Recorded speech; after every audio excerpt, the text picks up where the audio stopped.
Hello friends, welcome to pregnancy and baby care Tamil. இந்த வருஷத்தோட 2வது கிரகணம் வந்துட்டு இன்றைக்கி மார்ச் 29 வந்துட்டு நிகழ இருக்குது.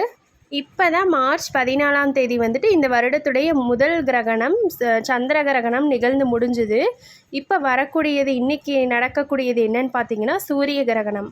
இந்த சூரிய கிரகணம் எந்த நேரத்தில் இன்றைக்கி ஆரம்பிக்குது, எப்போ முடியுது அப்படிங்கிறதையும், கர்ப்பிணி பெண்கள் என்னெல்லாம் செய்யலாம், என்னெல்லாம் செய்யக்கூடாது, எப்படி நீங்கள் பாதுகாப்பாக இருக்கணும் அப்படிங்கிறதையும் இந்த வீடியோவில் பார்க்கலாம்.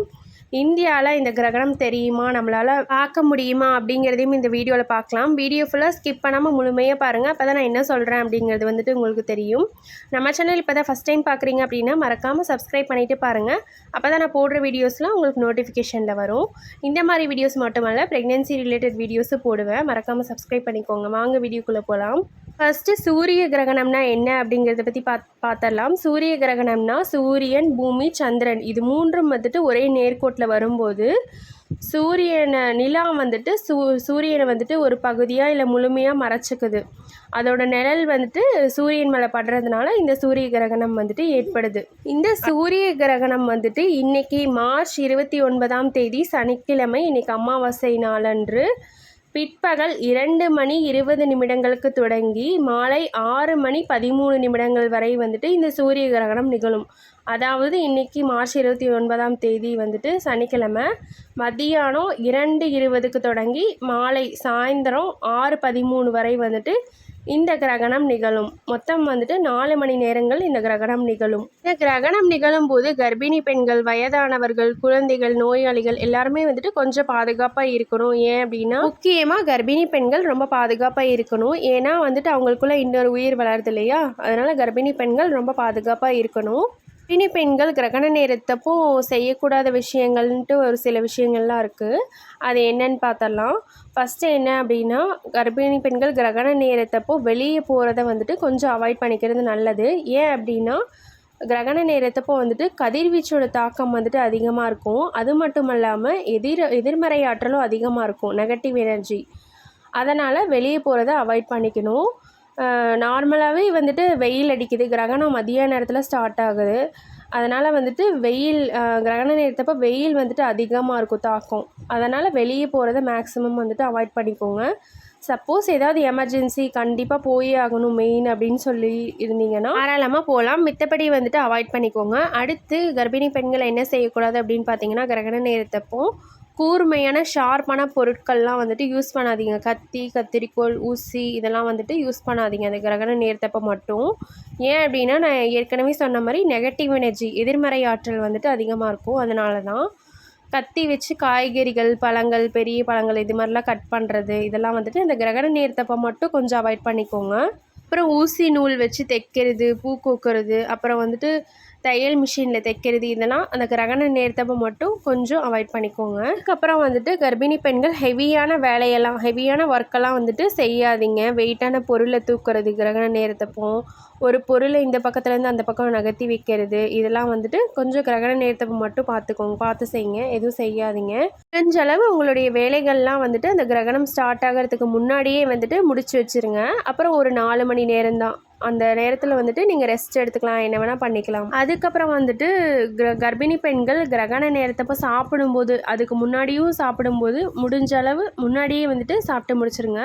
சப்போஸ் இடையில பசிச்சது அப்படின்னாலும் சாப்பிட்டுக்கலாம், ஒரு பிரச்சனையும் இல்லை. சாப்பிடாமலாம் இருக்கக்கூடாது. கர்ப்பிணி பெண்கள் கிரகண நேரத்தப்போ சாப்பிடும்போது லைட்டான ஃபுட்ஸாக வந்து எடுத்துக்கோங்க. ஹெவியான ஃபுட்ஸ்லாம் வந்துட்டு எடுக்கக்கூடாது. ஏன் அப்படின்னா ஜீரண சக்தி வந்து அதிகமாக இருக்காது, ஜீரண கோளாறுகள் இதெல்லாம் வந்துட்டு ஏற்படும். அதனால் லைட்டான ஃபுட்ஸ் தான் வந்து எடுத்துக்கோங்க. நான்வெஜ், அசைவ உணவுகளை வந்துட்டு அந்த அன்னைக்கு வந்துட்டு தவிர்த்துக்கோங்க. ஏன் அப்படின்னா ஜீரணமாகாது, செரிமான பிரச்சனைகள் வந்துட்டு வரும். அது மட்டும் இல்லாமல் ஆயிலில் பொரிச்ச உணவுகள், எண்ணெயில் பொரிச்ச உணவுகள் இதெல்லாம் வந்துட்டு கொஞ்சம் அவாய்ட் பண்ணிக்கோங்க. லைட்டான ஃபுட்ஸ் தான் வந்து எடுத்துக்கோங்க. தயிர் சாதம், ரசம் சாதம், தாளிச்ச சாதம் இந்த மாதிரிலாம் வந்துட்டு எடுத்துக்கோங்க. அப்புறம் கிரகண நேரத்தப்போ வந்துட்டு மொபைல் ஃபோனை வந்துட்டு அதிகமாக யூஸ் பண்ணாதீங்க. ஏன் அப்படின்னா ரேடியேஷன், கதிர்வீச்சோட தாக்கம் வந்துட்டு அதிகமாக இருக்கும். அதனால தான் அதிக நேரம் மொபைல் ஃபோன் யூஸ் பண்ண வேணாம். அப்புறம் நிறைய கர்ப்பிணி பெண்களுக்கு வந்து டவுட் இருக்கும். கிரகண நேரத்தப்போ ஒருத்தங்க வந்துட்டு சாப்பிடக்கூடாது, தண்ணி குடிக்கக்கூடாது இப்படிலாம் வந்துட்டு சொல்லுவாங்க. அதெல்லாம் இல்லை, சாப்பிட்லாம், தண்ணி குடிக்கலாம், எல்லாம் பண்ணலாம், தூங்கலாம், எல்லாம் பண்ணலாம். கிரகண நேரத்தப்போ வந்துட்டு வெயிலோட தாக்கம் வந்துட்டு அதிகமாக இருக்கும். நார்மலாகவே வெயில் அடிக்குது, கிரகண நேரத்தப்போ அதிகமாக வெயில் அடிக்கும்.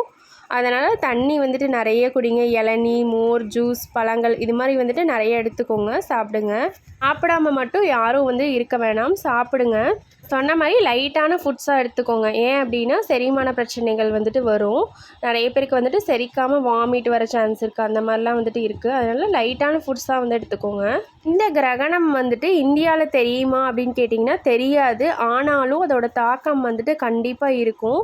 ஏன் அப்படின்னா இது ஒரு வானியல் நிகழ்வு, வானத்தில் நிகழக்கூடிய ஒரு நிகழ்வு. இங்கே தெரியல அப்படின்னாலும் வந்துட்டு கிரகணத்தோட தாக்கம் வந்துட்டு கண்டிப்பாக இருக்கும். அதனால் நம்ம வந்து ஃபாலோ பண்ணிக்கிட்டால் நம்மளுக்கும் நம்மளுடைய குழந்தைக்கும் சேஃப்டி.